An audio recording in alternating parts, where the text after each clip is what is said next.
Relationships between human beings can seem like a difficult thing to crack. I believe that depending on the culture or the time that you're born into, that we basically just drift and wander through life. And if you meet someone and it works, it's great. And if you don't, then it just doesn't. And we're sort of left feeling helpless and hopeless because no one shows us the way. We don't really understand what we're doing. Divorce rates are out of control. So in any case, I got a video, I get DMs and things like that in regards to this, and I'm always really surprised by responses from men because I feel that they are especially not guided in any manner by other men. And in any case, the videos that I have up come from Joseph Murphy's The Power of the Subconscious Mind, and today I'd like to read some excerpts from How to Use the Laws of Mind, also by the brilliant Joseph Murphy. So I have his affirmations for attracting the ideal husband or the ideal wife. They're two separate videos. And something that he mentions about relationships could be quite fruitful and helpful. In any case, if you're interested in things like that, then do watch other videos on this channel. I have tons of stuff on Patreon that actually today we did moon charts on gurugrit.com. I offer services. So if you'd like astrology or some type of coaching or counseling, let me know. However, let's get into this. So, what tends to happen a lot of the times when we think about relationships and compatibility and things like that, we feel that we are often at the mercy of something. We'll say things like, it just didn't work out. You'll find this a lot in the modern age where people are swiping, dating aimlessly. We lack intention. That means there's a lack of discipline in the mind. Okay, so the laws of mind are very important because if you can control your mind, you can control your life. Okay, but because you have to think your thoughts. So basically, I used to think when I was little, my thoughts don't think me. I tell my thoughts what to think and I tell my feelings what to feel, which then later on, however many decades later, I heard Reverend Ike say this in a video, and I thought, okay, I was on the right path to sort of bully myself a little bit into not overreacting. I believe that our job is to respond to life, not react to it. This is a very different thing. Reaction is usually an unconscious thing. So let's say we're lonely and looking for love. Don't react to circumstances. I'm online a lot. I make content about interaction, romance, whatever. And I see a lot of things about like gender war, men versus women, and a lot of people don't pick up nuance. They think, "Oh, but you fall into that category." I'm critical, you know what I mean? But it's not lost on me that we're better together. I think it just makes sense. So, I was able to train my mind to really see through certain things, okay? So I'm not excusing bad behavior. I don't tolerate disrespect or any bad behavior. I'm a very, very strict person, right? But let's say you would like to find a partnership and without getting embroiled into the narratives that are now floating around, especially for younger people, especially mostly online, how do we get the love that we want the best way, the fastest way? What is the quickest route? Okay, so what is the quickest route? So, according to Joseph Murphy, there's a few parts I'd like to point out. Okay, he's got a chapter called in this book, The Explanation is the Cure. Okay, chapter 9. And he explains that basically, when you know what it is that's bothering you, that's where you'll find your cure. So, this will tie into a part towards the end. We're not going to spend forever on here, but basically, you are much more primed in a better position to receive something in life when you know why you actually want it. And I've talked about this in my other videos, especially on Patreon. Most people can't tell you why they want a relationship. They are actually kind of clueless. It's because everybody else is doing it. They don't really know why. Like if you're like 22 and you're like, everyone else has a girlfriend or boyfriend, I want one. But then what? Like, are you going to get married? Like, is it going to lead to a breakup? People don't know. They're young. They say, I don't really know. I'm only 20 something. I'm actually not sure. There's people in their 40s who don't know. But therein lies your answer. And the best answer I've ever heard came from a client of mine and also a patron. And she said, it's time for me to get married. I really want a partner because it's necessary for my spiritual development. Like my soul needs it. Like I need to grow. I need somebody to co-create with, to build with, to think with and laugh with. That's a very good answer. So why do you actually want a relationship? You should ask yourself that first. We did do a love series on Patreon that goes into that in great detail. But basically, most people will say they don't really know. It's not that it's not a wrong answer, but it's like that they don't really know why. It's experiential. It's because that's what you do. I want someone to go to the movies with. I want someone to have babies with. I want someone to, eat lunch with or whatever. Okay, those are on the external. but what are the internal reasons? And be honest with yourself. Like I said, there's no wrong answer, you know? Are you insecure about it? Are you lonely? You know, like, so what? But once you become aware of the reason, the explanation is the cure. And so let's say the common one is loneliness, especially 2025. A lot of people have kind of like scattered post COVID. We don't really interact face to face anymore. We don't tend to meet face to face anymore. So say you're a lonely girl, you're a lonely boy, and you're like, I'm lonely. I really want to know someone intimately. No one really knows me deeply. Okay, so what's the cure for that? Making friends, meeting new people. Okay, so you join a volleyball club, you join a book club, you join a car club or something, okay? And you go and you meet people and you satiate that part of you that was missing. And probably through the path of least resistance, because you attended to the cause, you found the cure for the cause, you end up meeting someone there. Okay, it's usually the way that it goes. That's why they say usually find someone when you're not looking, which people hate to hear. But yeah, the explanation is the cure. And yeah, there's under it. I want to read this part out to you. He saw that he was foolish. This doesn't have to do with romance, but it's quite. It's only 4 sentences. It's very eye-opening.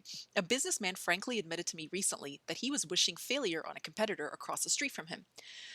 The reason he gave was that the competitor was underselling him. His prices for the same merchandise were much lower.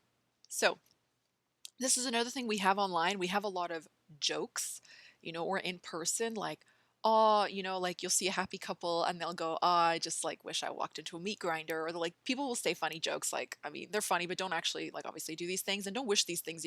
They'll be jealous, they'll be envious, but even through humor, it affects your subconscious mind. So people will see a happy couple and then joke. And I remember one girl left a comment that made me laugh so hard. She was like, it was one of those trends where it was like, um, I told my boyfriend, like, whatever, and if you guys get it, wrong, then he can't go golfing with his friends or something like that. And some girl commented the actual answer because she wanted to like, sabotage the whole post, even though it was a joke. And she said, "It's such and such.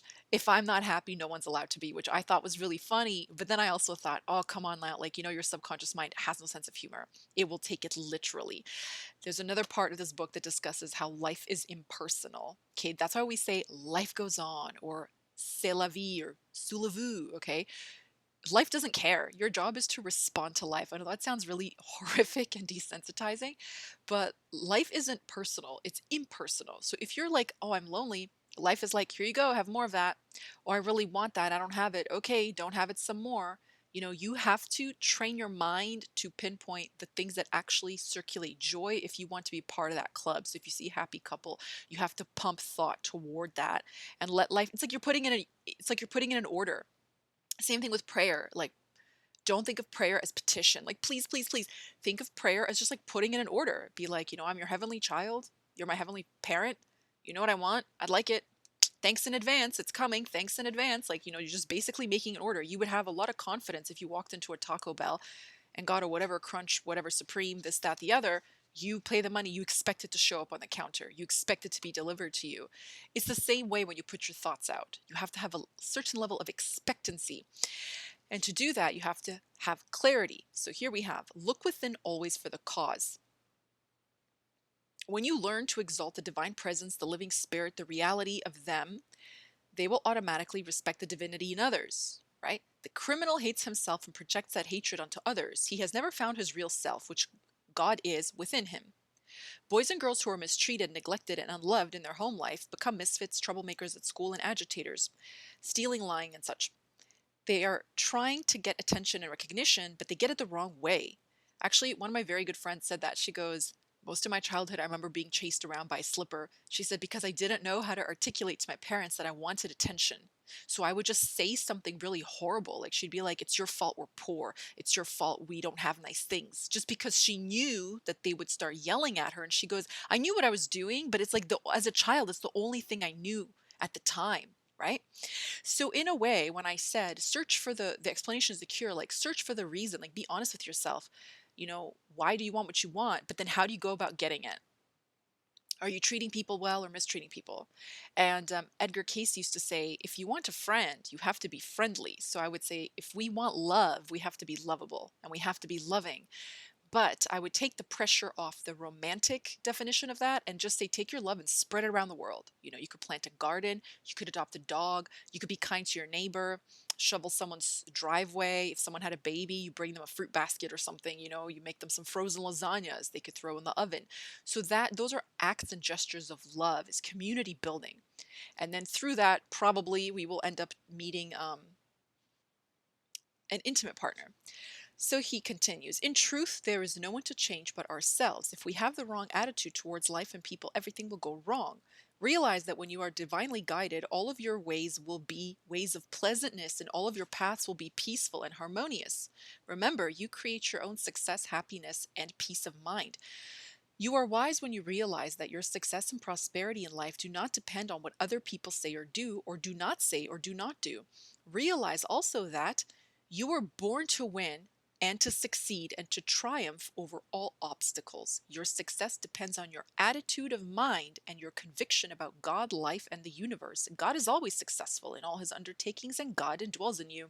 I say that to people all the time. Like, I'm looking for a job, it's hard, the economy. And I use like very Christian language. I'll be like, mm, you're about your father's business and business is good. Like, don't look at the external. So don't look at the statistics of loneliness. Don't look at how things are going south. Just change. There's no one to change but self. Decide today, I am a lovable person. I am understood. I have good companionship. I have my partner. We're living our best lives. We're doing whatever we want. You want van life, you want to buy a house, you want to fly a helicopter. I don't care. You pick it, but you decide it. Okay, I'm successful. I'm lovely. I love my partner. They love me. It's done. It's set, etc. And one life principle. Okay, there we go. For God has not given me the spirit of fear, but of power, of love, and of sound mind.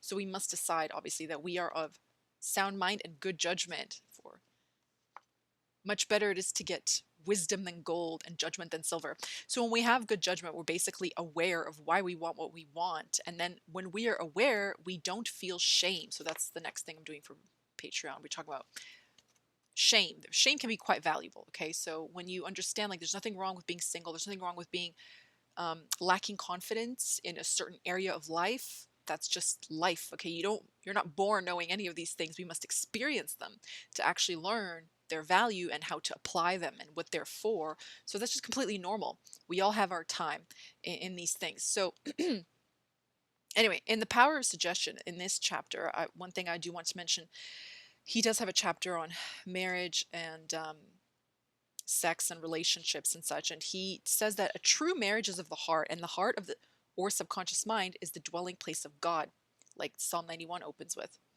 You are the temple of the living God. All the powers of God are within you. You can call the power your higher self. I am, Allah, Brahma, Ein Sof, the Oversoul, or the Living Spirit, Almighty. In reality, it has no name. In the ancient mystics said, when you name it, you cannot find it. And when you find it, you cannot name it.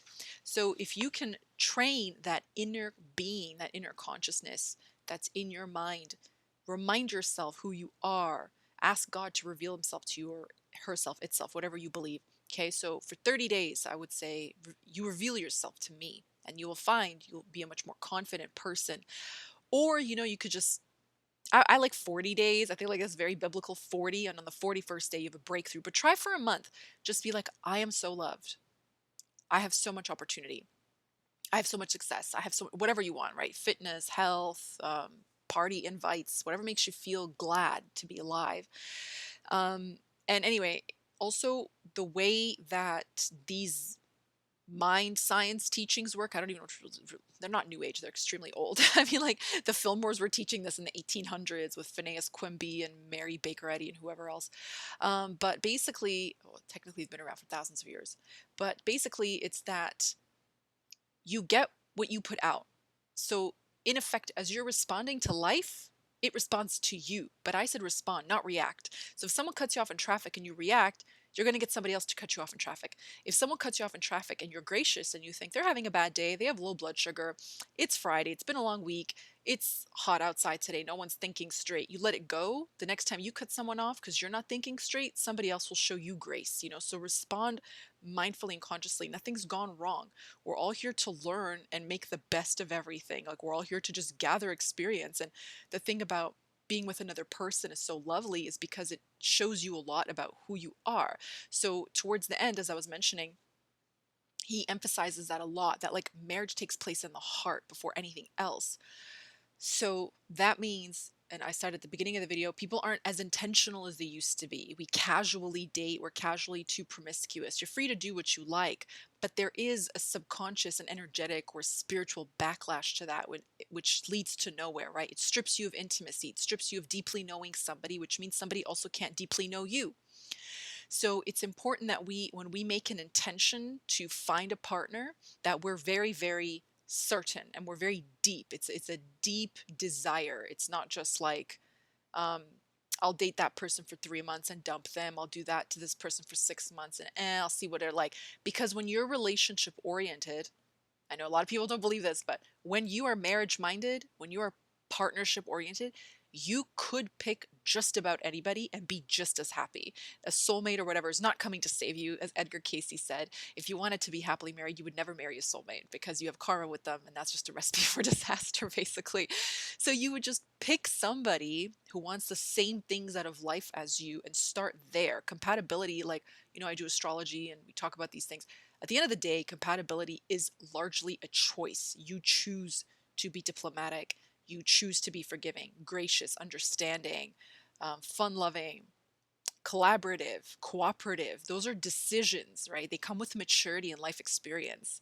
So you don't fight as much. That's why they say like second and third marriages are the triumph of hope over experience or luck over experience. But I don't think that's true. I think experience triumphs because you know better. You know to pick your battles. You know what to do to make a wife happy or a husband happy, whatever, right? So in any case, yes, nothing's gone wrong. I think we generally live in a much lonelier time and in a much lonelier world. So we just discipline our minds to say, you know what, life, I'm going to respond to you. The next time I think about wanting a partner, I'm going to flip it and make it positive. Oh, you see a nice couple, my time's coming.